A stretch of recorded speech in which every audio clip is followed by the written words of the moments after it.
Hey guys! Turbit Wala sa aking vlog!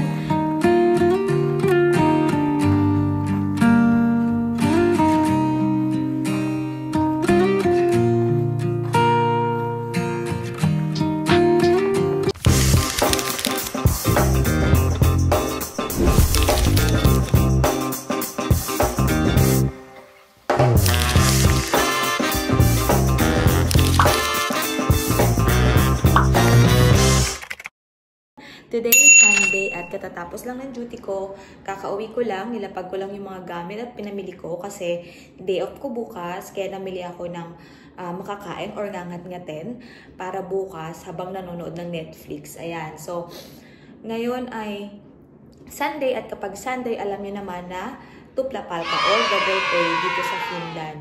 Ang Sunday sa kanila is holiday yan. So, kapag may Sunday duty kayo, automatic yan, double pay. At nakakatuwa kasi usually, ang binibigay lang sa amin kapag Sunday, 6 hours. But today, I got 8 hours. Hindi ko talaga duty to.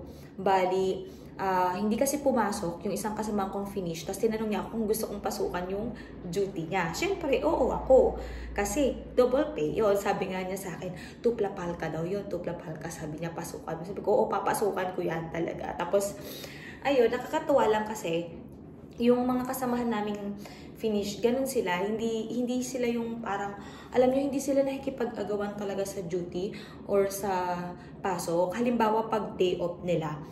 Pag day off nila guys, at naghahanap ng papasok dahil kailangan sa store, bihirang-bihira sila na papasok. So, usually, kapag kaming dalawa ni Elaine is walang pasok, isa sa amin yung kumukuha. Sila kasi, pagka BAPA in English rest day, free time. Kapag free time kasi nila, free time talaga nila. At dito kasi ang nakakatuwa, walang sapilitan.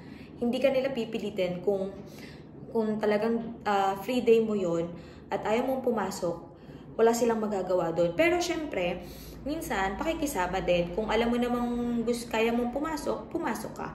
Pero hindi naman sila namimilit talaga. Yung ibang mga finish namin na kasama, minsan pumapasok sila pag wala silang ginagawa. Ayun lang talaga yung maganda dito guys. Kasi, di ba sa atin sa Pinas, kung minsan, kapag rest day mo at kulang kayo at hindi ka pumasok minsan, alam niyo na. Alam niyo na, 'di ba? So dito, hindi ka nila hinahawakan sa leeg. Malaya ka bilang empleyado, malaya ka sa ano bang tawag dito? Sa malaya ka bilang empleyado, basta nasa tama ka, which is free day mo 'yon, kaya wala silang magagawa kasi free day mo 'yan. Ayun nga. Pero kami, pag free day namin at kailangan, syempre pasok kami. Ganun ang Pinoy eh. Ayan, so, ang dami ko na namang kwento. Natutuwa lang ulit akong humarap sa camera. Kasi nagkaroon ulit ako ng oras at hindi na malamig. Kaya natutuwa akong tumambay dito ngayon sa veranda namin. Kasi hindi na siya malamig guys. At maliwanag na, alam nyo ba na alas 6 na dito, pero maliwanag pa rin. Nung nakaraang buwan, alas 4 pa lang madilim na. So, senyales yan na papalapit na yung spring at malapit na mag-summer. Kaya yung araw, everyday na siyang sumisikat, maaga na siyang sumisikat, tapos late na rin siyang lumulubog. Kaya nakakatuwa na kasi unti-unti nang natutunaw yung yellow at sa mga susunod na buwan, makakapag-bike na rin kami, makakapaglibang-libang na, makakapagpapawis na kasi ilang buwan na kaming hindi pinapawisan. Ayan. At hindi na rin ganun kalamig sa loob ng kwarto. Malamang maghahanap kami ng electric pan sa Kirpis. Pasensya na, ang dami ko talagang kwento, hindi ko talaga napipigilan guys. Pero alam nyo, nagpapasalamat pa rin ako sa mga sumusuporta at patuloy na nanonood ng vlog ko. Hello din sa mga new subscriber. At kamusta kayo guys? Kamusta yung pag-apply nyo papunta sa bansang Europe, papunta sa bansang Finland, o kahit saan mang bansa na ina-applyan nyo? Sana kasama kayo sa dasal ko na sana ipag-pray natin yan na makapasa kayo at makapunta kayo sa bansang gusto nyong puntahan. Pero gaya nga ng sinasabi ko, isurrender pa rin natin yan kay God kasi si God pa rin yung magpaplano kung para dun ka talaga. Okay, what is the topic for today talaga ba? Ang dal-dal-dal-dal ko. di ba nag-post ako, yung previous post ko about sa direct hire going here in Finland. May mga na-receive kasi ko na comment na bakit daw ganun, hindi naka-English, naka-ibang lengguwahe, which is, ganun talaga kasi, yung website na yon nilaan kasi talaga yun para dito sa bansang Finland. Tapos, nung na-open natin ang Facebook page ng Finnish Manila Embassy, binigyan nila ng chance ang mga Pilipino na makapag-apply o makapasok o mag-try na mag-apply pa direct hire. So, syempre, hindi naman alam ng mga employer o ng mga company na nandoon sa loob ng mga website na yon na may mga Pilipino nasa Pilipinas na nag-a-apply. Kaya, tsaka dito guys, meron talaga silang language na dapat mong pag-aralan. Yung language nila is Finnish language na kami talaga dumaan din kami sa training ng language ko.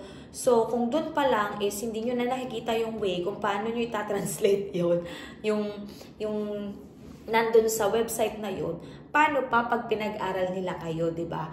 Kami almost 5 months kami nag-aral ng Finnish language.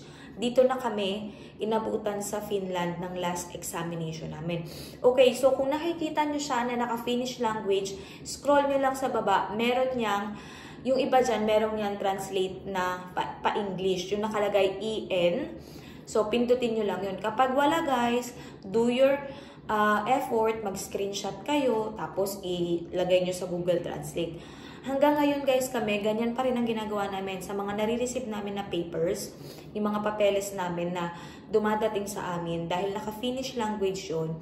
Para maintindihan namin, pinipicturean pa namin yun guys, tapos ginu-Google Translate namin. Kasi ganun talaga dahil tayo ay nasa bansang importante sa kanila ang language nila.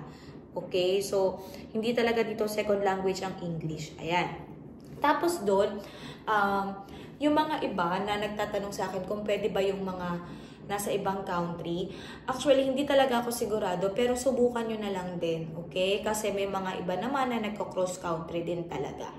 And then, kung mapapansin nyo, gusto ko din ipaliwanag or explain base sa pagkakaalam ko, based na lang din sa kontrata ko, at based na lang din sa experience ko ngayon.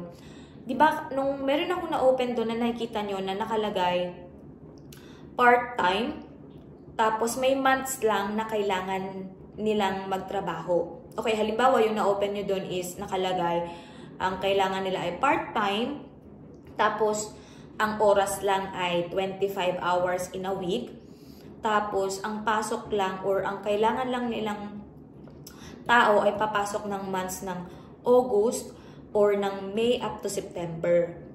So, yun guys, yun yung tinatawag na part-time talaga na summer job lang siya. Dito kasi, ang trabaho kasi dito is binabasihan siya per hour. So, naka per hour talaga kami dito. Dito sa Finland, per hour siya. So, ang sahod namin dito is per hour. Hindi siya yung katulad sa ibang bansa na naka monthly basis. So, yung sa amin, kung ilang oras yung pinasok mo, yun din yung sasahurin mo. Okay? So, may mga nakikita kayo doon na nakalagay din yung rate ng per hour nila. Halimbawa, sinabi doon sa contract or doon sa description ng job na offer is 25 hours in 1 week. So, ibig sabihin, kung 25 hours in 1 week, sa loob ng 3 linggo, meron ka lang 75 hours na papasukin. Miss Kai, bakit 3 linggo? Dito kasi guys, automatic talaga na meron kang day off 2 days in a week. It's either Sabado at Linggo or kahit anong day, kahit anong araw, basta 2 beses ka magde-day off sa 1 linggo. Kaya kinakount ko siya as 3 weeks. Okay? Kung halimbawa, ang nandun sa job offer is 20 hours in a week, ibig sabihin, meron ka lang 60 hours in 3 weeks. So, paano yun? Papasukin mo ba yun ng 10 oras, 10 oras? Hindi. Yung 20 hours in a week na yun, hahatiin nila yun sa 5 araw. So, pwede kang pumasok ng 4 hours in 1 day, 6 hours in 1 day. So, tapos, syempre, hindi na magiging 2 days yung off mo in a week. Kasi, halimbawa, meron ka lang 6 hours in a day. So, 6, 12, 18. So, 3 days na yung pinasok mo sa 6 na oras. May natitira ka pang 2 oras. So, ibig sabihin, meron ka lang, it's either 4 na araw na pinasok at 3 araw na day off. So, ganun siya. Bali, ganun kasi dito guys, dahil kung part-time ka, ganun yung binigay na oras sa'yo, hahatiin siya in 1 week. I hope naiintindihan nyo ako. Basta ganun siya. Kami naman, ilagay na lang natin sa kontrata naman namin. Okay. Yung kontratang binigay sa amin from Philippines, sa amin, kami ay part-time worker. Okay? Part-time worker kami, pero ang kontrata namin is permanent. Okay? Part-time worker, pero permanent contract. Meaning, continuous ang pagtatrabaho namin. Hindi kami yung tipong pang summer job lang or pang winter job lang. Kami ay continuous. So, ibig sabihin, kami na lang ang susuko kung ayaw na namin. Ngayon, paano naman kung gusto lang namin magdire-diretso? Walang problema. Ang kontrata namin ay continuous lang. Okay? Ang residence permit lang namin ang nag-expire, pero kakarenew ko lang din. Bali, 4 years na yung residence permit ko kasi dito kasi kahit wala ka pang 1 year, dapat 8 months before is magpa-process ka na ng renewal mo. So, kaya yung sa amin, dumating na yung visa namin or residence permit namin for 4 years na. Then, matatapos yung kontrata namin sa agency sa April 21, pero nakaabang na sa amin yung employer namin, yung pinagtatrabahuhan namin sa Asmarket, nakaabang na siya para i-absorb kami at nakaabang na rin at ginagawa na yung kontrata namin for continuous sa kanila. Ayan. So, wala nang pirma-pirma ng contract doon, isang pirmahan lang din, dire-diretso na. Ayan. So, ganun siya guys. Yung sa amin, ang kontrata namin ay part-time. Part-time, ibig sabihin sa part-time, ang oras namin ay hindi buo sa isang linggo. Okay, ganito. Para hindi magulo. Yung kasing full-time na tinatawag nila, ang oras na meron sila ay 37.5 in 1 week. Okay, yan yung mga full-timers. Full-timers permanent. Ang oras na binibigay dapat sa kanila is 37.5 in a week. Kami naman, since part-timer kami pero permanent contract, meron lang kaming dapat na oras na 30 hours in a week. So, dapat sa loob ng isang linggo, hindi kami bababa sa 30 hours. Pero, sa loob ng isang linggo, pwede kaming tumaas ng mahigit sa 30 hours. Lalong-lalo na kung kinakailangan ng supermarket namin ng tatao. Lalo na ngayon, matao na sa amin kasi mag-i-spring na at magsa-summer na. So, ang total ng hours namin in 3 weeks is 90 hours. Yan ha. So, madalas, nung winter, mahina kami, nakaka 6 hours lang ako in a day. Every day yon, tas minsan 3 days off, 2 days off, yan, ganyan. Ngayon, medyo nakakabawi-bawi na since matao na kami. At sinabi rin sa amin no na kapag bumaba kami ng 90 hours in 3 weeks, dapat masabi namin yun sa agency namin dito. Kasi hindi po pwede. Kasi yung nasa contract, dapat 90 hours and above. Okay? Awa ng Diyos, hindi naman kami bumababa ng 90 hours. At hindi rin naman sumasakto talaga ng 90 hours. Halos nasa 100, 112, ganyan. Ayun, pero, gaya nga ng sabi ko, even though part-timer kami, yung job namin is permanent. Okay? Yung oras lang namin is hindi pang full-time. Usually, yung mga naka-full-time sa store namin, yung may mga position. Yung mga amo namin, like manager namin and supervisor namin, and yung mga ibang kaparehas namin na position, pero medyo matagal na sila. Ayan. Dito kasi guys, madalang nabibigyan ka kagad ng full-time na oras sa kontrata. Dapat din, meron akong isang job offer kasi 'di ba matatapos na yung kontrata ko dito sa as market dun sa agency. And then nasa sa amin din naman kung magtutuloy kami. Ngayon, nagkaroon ng chance na parang may nag-offer sa akin ng trabaho which is malapit lang dito rin sa amin. Ang binibigay sa akin is full-time and permanent. So, continuous contract. And yung full-time na yun, which is yung sinabi ko kanina, that is 37.5 hours in a week. So, kung kukwentahin mo siya in 3 weeks, nasa more than 134 siya. Then, do your math na lang ha. Basta 37.5 times 3 weeks. So, ganun yung offer. Kaso lang, nag-isip-isip din ako kasi bihira ang overtime sa kanila. Bihira ang pasok na hapon sa kanila. At wala silang pasok ng Sabado at Linggo. Which is, yun yung mga days na nagpapalaki o nagdadagdag sa oras mo at sa sahod mo. Dito kasi, pag bumatak ng alas 6 ng gabi at naka-duty ka pa, may dagdag na doon sa sahod mo sa per oras. So, per oras din yung dagdag. Ang tawag namin doon is kiltalisa. So, parang kung tawagin sa English is night differential.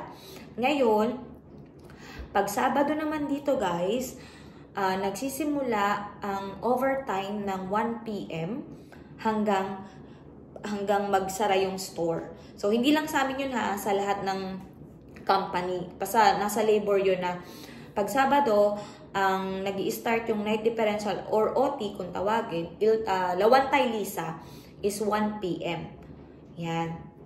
So, yung 1 PM na yon, lalo na kung halimbawa ang pasok ko ay 1 o'clock to 9 o'clock ng gabi, pasok ako dun sa lawantay lisa o yung overtime or night differential pag Sabado. So, pasok ko lahat yun ng 8 hours. Then, ayun nga, wala rin sila ng Sunday. So, katulad ngayon, pumasok ako, yung 8 hours ko, parang pumasok na ako ng 2 araw kasi double pay siya. So, 8 hours plus 8 hours, 16 hours ang pinasok ko ngayon. Pero tinrabaho ko lang ng 8 hours. Then, kapag Sunday, wala pang tao sa store kasi family day nila yan. So, bihira ang mga tao na namimili kapag Sunday.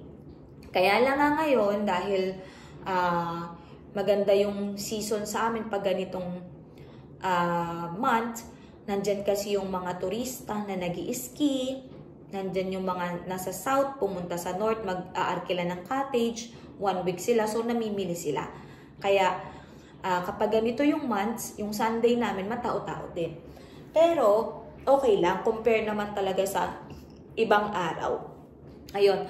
So, ganun siya guys. Kaya, in-explain ko lang din kasi baka malito kayo kapag nagpasa kayo ng application nyo. Baka mamaya kasi, ang mapasahan nyo is part-time. Kaya in-explain ko din kasi hindi ko nasabi yun dun sa video habang pinapakita ko sa inyo kung paano yung pag-a-apply. Ayan. Sana naintindihan nyo yung explanation ko. Pasensya na kasi hindi ko alam kung magulo ba ako mag-explain or what, pero sana maliwanag. Ayun. Meron din palang nagtatanong kung paano yung naging process namin noon sa Pilipinas. Kami kasi, agency. By agency kami sa EdiStaff Builders. Ang agency namin, again, EdiStaff Builders.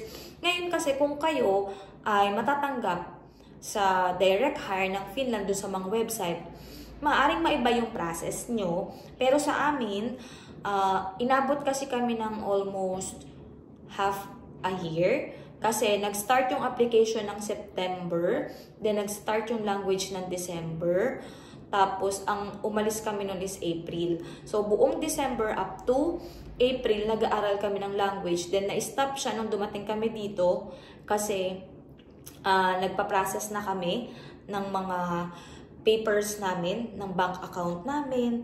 Then nung nag-start na kami mag-duty, binalik yung language namin which is patapos naman na, final exam na. Ayun, so nung May, halos kalahating buwan ng May, nag-aral pa rin kami ng final, siguro sabihin na natin final examination namin. Ayun. Tapos yun, tapos na. Wala nang language. Tapos, okay lang naman kasi matututo ka na dito. Kasi nga naman, wala ka ng Pilipinong kausap. More on Finnish na sila. Kaya,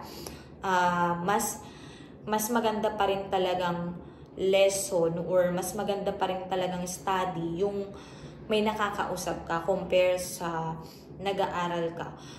Siguro, okay din kung nag-aaral ako dito, sa school talaga dito.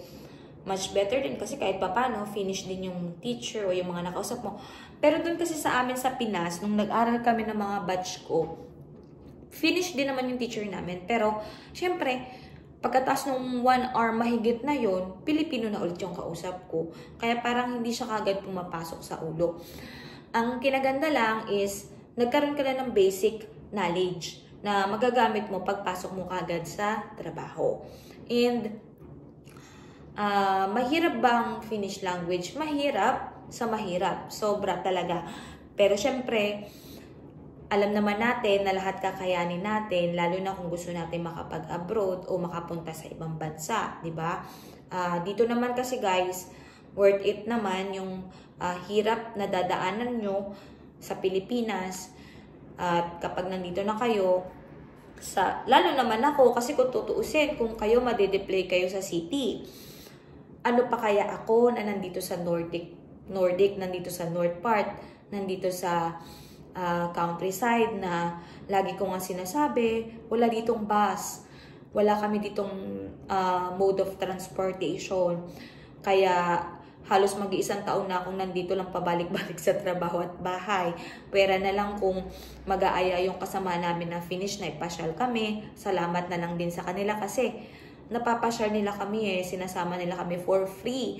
Minsan alam nyo ba, hindi pa kami pagbabayarin yan kapag kakain sa labas. Sila pa yung magbabayad. Ewan pa namin, siguro naawa sa amin. Naawa siguro sila. Siguro sabi itong mga Pilipina na to, wala tong pera. Ayun, dalawa lang din yung store dito. Dalawa lang yung supermarket. Tapos dalawang kirpis o yung ukay-ukay. Ayan, so talagang laban lang talaga at sanayan na lang din talaga. Which is, ako naman kasi tapos na sa party-party, sa kasiyahan. Kaya sanay na rin ako na pagkatapos ng trabaho, uwi na lang sa bahay, kakain, matutulog, hihiga, maglalaba, magbabacuum, yan. Ayan, ganyan. Then, ano pa ba yung isi-share ko? Ayun, so sana, maging pathway natin yan, no? Yung binigay ng Manila Finnish Embassy. Kasi iniisip ko, kung hindi naman din po pwede, bakit nila ilalagay at ipapatry sa atin. Ayan. Then, nandun din pala na, halimbawa naka-receive kayo ng job offer, di ba, nag-apply kayo, nagpasa kayo, then, suddenly, in God's will, naka-receive kayo ng job offer, subukan yung maigi muna ding ipa-check sa DMW kung legit siya. Okay, i-check nyo maigi. Siyempre, nakakatakot din naman, di ba? Hindi rin natin maiwasan. Then, kapag naman nag-okay yung DMW, goods na yan at punta lang kayo sa BFS Global. Yung BFS Global, yun din yung bagong kuhanan ng visa ng Japan. Diba? At nakakatuwa kasi mas madali talagang kumuha sa BFS Global. Then, yung visa namin kasi, yung residence permit namin kasi, dumiretso na mail sa agency namin sa Pilipinas. Pero siguro yung sa inyo, madidiretso na yan sa mismong bahay nyo since kung wala naman kayong tandem na agency, no?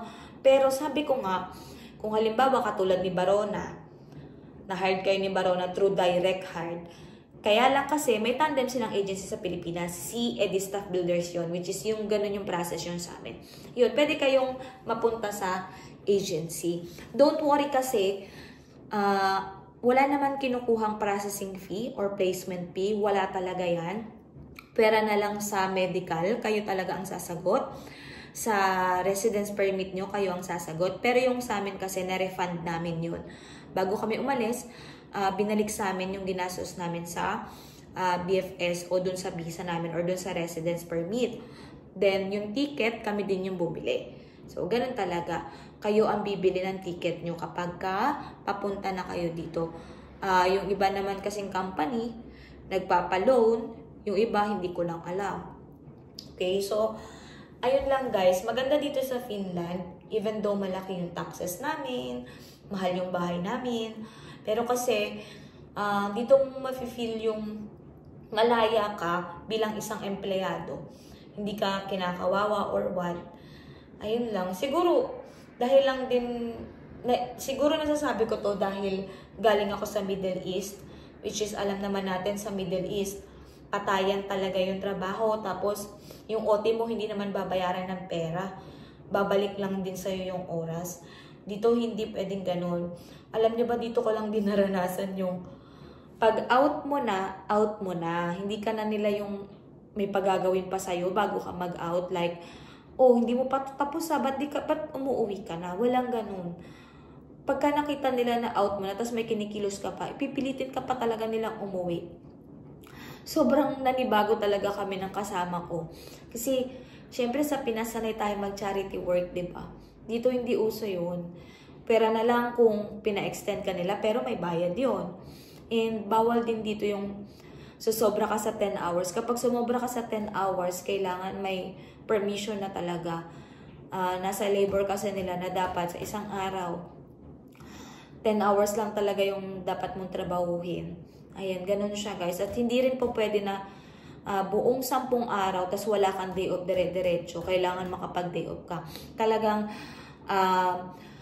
meron talaga silang work-life balance. So, dito, kung ikaw yung tao na gustong magtrabaho pero may pahinga din, bagay ka dito. Si sa Middle East dati naramdaman ko yung talagang bigat, hindi naman bigat, malaki rin naman ang natulong sa akin ng Middle East. Kaso lang, andun talaga yung matao, 12 oras ang trabaho, tapos kapag sumobra yung oras mo, walang bayad, papalitan lang din ng oras, which is maaga ka lang uuwi, ganun. Ayun. Ayun guys, napapahaba na yung kwento ko na naman. Ang daldal ko na naman. Sobra pasensya na sa mga nakakapanood kapag sobrang daldal ko. Pero, pagbigyan nyo na ako kasi wala talaga ako kwentuhan kapag si Elaine kasi minsan may pasok, tapos pagka galing sa work, diretso na rin kami nakahiga. Ayan. Ayun lang naman. At oo nga pala no, sa mga gustong mag-apply dito pa supermarket, antay-antay lang tayo guys, wala pa talagang second batch. Kahit naman kami, gusto na rin namin magkaroon. At huwag kayo mag-alala, pag may second batch, iba-vlog ko yan kagad dito. At tandaan lang din natin na, guys, pagdating dito, hindi biro ang trabaho, okay? Hindi biro yung mga dinidisplay namin. Hindi biro yung mga binubuhat namin. Kaya dapat be ready sa papasukin nyo. Mawiwindang ka talaga at masyasyak ka talaga sa una. Pero sa araw-araw mong ginagawa, makasanayan mo na rin. At iisipin mo na lang, hindi mo naman kikitain sa Pilipinas kung ano yung kinikita mo dito. Ayun, so, ayun guys, sana yung video ko na to ay nakatulong sa inyo. At sana din marami akong natutulungan ng mga kababayan natin na gustong mag-abroad, na gustong makapunta sa bansang Europe. By the way, hindi lang din naman Finland yung nakikita ko na hiring ngayon. Kung napanood nyo nga ngayon sa news natin, sa ABS at sa GMA, ngayon naman ang binroadcast nila is Croatia. Okay, which is marami na rin tayong kababayan sa Croatia. Ayan, so subukan nyo rin ang bansang Croatia, bansang Hungary, kung hindi pa talaga nag-open yung mga factory worker for Finland. Sa Croatia naman at sa Hungary, yan, ganyan yung hinahanap nila. Okay, may mga bus driver na din at mga couple, yung mga couple na magtatrabaho sa housekeeping, naghahanap ang Peridot Incorporated na agency. So, housekeeping yun, naghahanap sila couple, kitchen helper, yan. Madami ako nakikita eh. Ayan, so sana palarin kayo at sana isa na kayo sa aalis sa mga susunod na buwan at matutupad ang pangarap na makapag-ibang bansa para matulungan ang ating mga mahal sa buhay dyan sa Pilipinas.